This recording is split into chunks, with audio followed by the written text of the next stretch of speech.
जय मसीह प्रियहरू, बारक मुर पिता पुत्र र पवित्र आत्मालाई महिमा होस्। हामी विश्वासीहरू चाहिँ स्वावलम्बी बन्नुपर्दछ। आत्मनिर्भरको कुरा मैले पहिला पनि गरेको छु। स्वावलम्बी बन्नुपर्छ, आत्मनिर्भर बन्नुपर्छ। हामी यो रोमीको किताब 4 16 पदले यसरी भन्छ, यसैले यो प्रतिज्ञा विश्वासमाथि निर्भर गर्दछ। यस हेतुले कि प्रतिज्ञा अनुग्रहमाथि भर परेर अब्राहमका सबै वंशहरूका निम्ति पक्का होस्।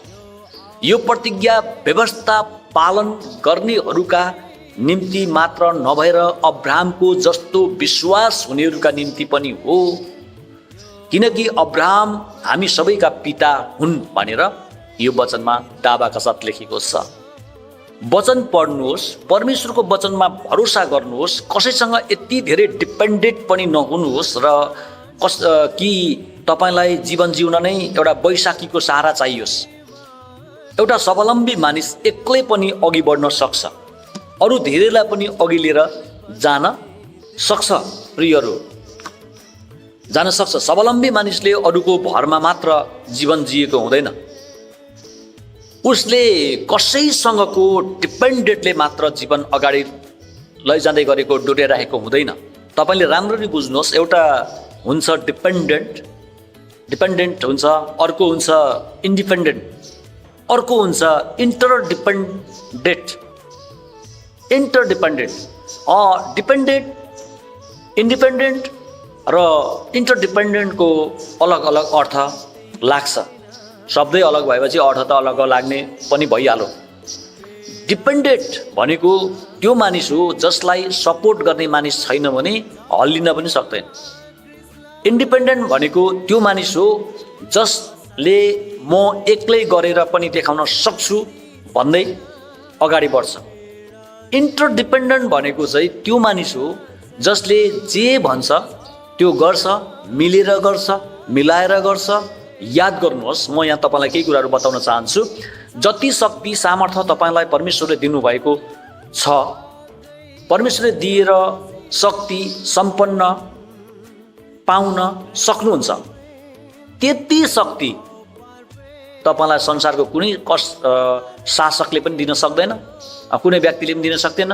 यो संसारमा जति मानिसहरू परमेश्वरमा भर परेर अघि बढिरहेका छन्, उनीहरू सबै सफल, सुसम्पन्न, आशिषित, सद्बुद्धि, सद्ज्ञानमा भएर गएका छन्।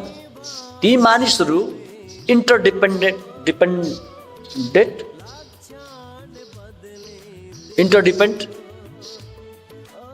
थिए। आफूमा भर पर्ने, परमेश्वरलाई भरोसा गरेर, कुनै मानिसले तानेर घिसारेर सफल बनाएको होइन। उनीहरू परमेश्वरमा भर परेर आफै अगाडि बढेर गएका हुन्। तपाईँले जहिले पनि परमेश्वरको आशिषलाई जोगाउनुहोस्, तपाईँको इज्जतलाई बचाउनुहोस्। जुन दिन तपाईँको जीवनमा इज्जत र आशिष सकिन्छ, त्यो दिन संसारको कुनै मानिसले पनि तपाईँलाई बचाउन सक्दैन। त्यसो भएको हुनाले तपाईँ संसारमा बेसी भर नपर्नुहोस्। भजन सङ्ग्रहमा दाउद राजाले भनेका छन्, 118 8 9 म पढौँ, परम प्रभुको शरण लिनु मानिसहरूमाथि निर्भर गर्नुभन्दा उत्तम हुन्छ भन्छ। हामी धेरैचोटि मानिसमा डिपेन्डेन्ट भएका हुन्छौँ, परमेश्वरमा भर परेका हुँदैन, उहाँसँग हामी जोडिएका हुँदैन। तर वचनले भन्छ, मानिसमा शरण लिनु भन्दा चाहिँ, मानिसहरूमाथि निर्भर गर्नुभन्दा चाहिँ परमेश्वरमा शरण लिनु चाहिँ उत्तम हुन्छ। परमप्रभुको शरण लिनु शासकहरूमाथि निर्भर गर्नुभन्दा पनि उत्तम हो भन्छ। तपाईँ जुन राष्ट्रमा बस्नुहुन्छ त्यो शासकमाथि भर पनि तपाईँ धेरै नपर्नुहोस्, मिलेर जानुहोस्, मिलाएर जानुहोस्। परमेश्वरको शरणले तपाईँलाई सुरक्षा दिन्छ। परमेश्वरको आशिषले तपाईँको श्रापलाई हटाउँछ। तपाईँको इज्जतले तपाईँको बेइज्जतलाई हटाइदिन्छ। तपाईँ स्वावलम्बी बन्नुहोस्, आवश्यकताभन्दा धेरै अरू कसैमा भर नपर्नुहोस्।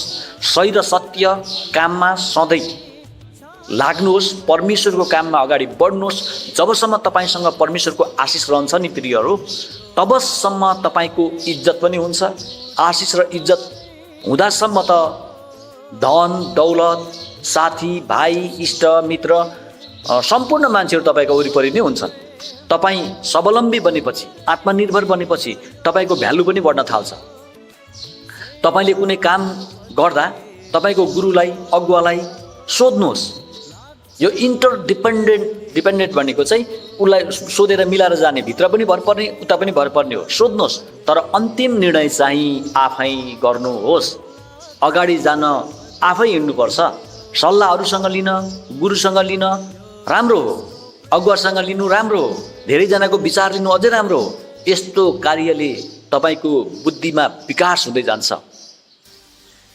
लेबर काम नगरी कोही पनि मिस्त्री हुन सक्दैन प्रियहरू। हामी धेरैजना यस्तो घर बनाउने कामहरूमा सहभागी हुन्छौँ। तपाईँले याद गर्नुहोला, तपाईँ लेबर नभइकन मिस्त्री हुन सक्नुहुन्न। तपाईँ र मैले आदर्शका कुरा मात्र गरेर हुँदैन, काम गर्ने बानी हामीसँग हुनुपर्छ। काम गर्नुहोस्। जब तपाईँ काम नगरी बस्नुहुन्छ, मानिसहरूले तपाईँको कुरा काट्न थाल्छ। तपाईँले तपाईँलाई चिन्नुभयो भने तपाईँको भलाइ हुन सुरु हुन्छ। म तपाईँलाई यही कुरा भन्दछु र म तपाईँलाई एउटा उदाहरण दिन्छु। एउटा भाइ एउटा घरमा गएछ। त्यो घरको मानिसले सोधेछ, तपाईँ को हुनुहुन्छ? भाइले भनेछ, म वैज्ञानिक हुँ। ए ठिक छ, तपाईँ के को वैज्ञानिक हो, के को आविष्कार गर्नुहुन्छ भनेर सोधेछ। भाइले भनेछ, म दिनभरि अक्सिजनलाई कार्बन डाइअक्साइडमा परिणत गरिदिन्छु, अथवा अक्सिजनलाई म कार्बन डाइअक्साइड बनाउँछु।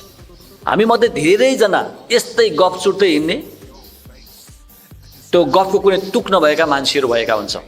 काम नगर्ने तर गफको ठुल्ठुलो चाहिँ भनौँ न मान्छेहरूलाई भ्रममा पार्नको लागि गफ चुटेर चाहिँ अगाडि हिँड्ने हुन्छ।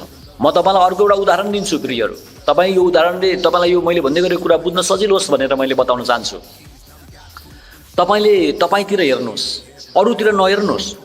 एउटा हिरा र एउटा हिरा मोतीको भनौँ न, एउटा हिरा मोतीको एउटा व्यापारी हिरा बोकेर 3 दिनको यात्रामा ऊ हिँडेछ। व्यापारीको हिरा देखेर हिरा चोर्ने चोर पनि त्यो यात्रामा निस्केछ।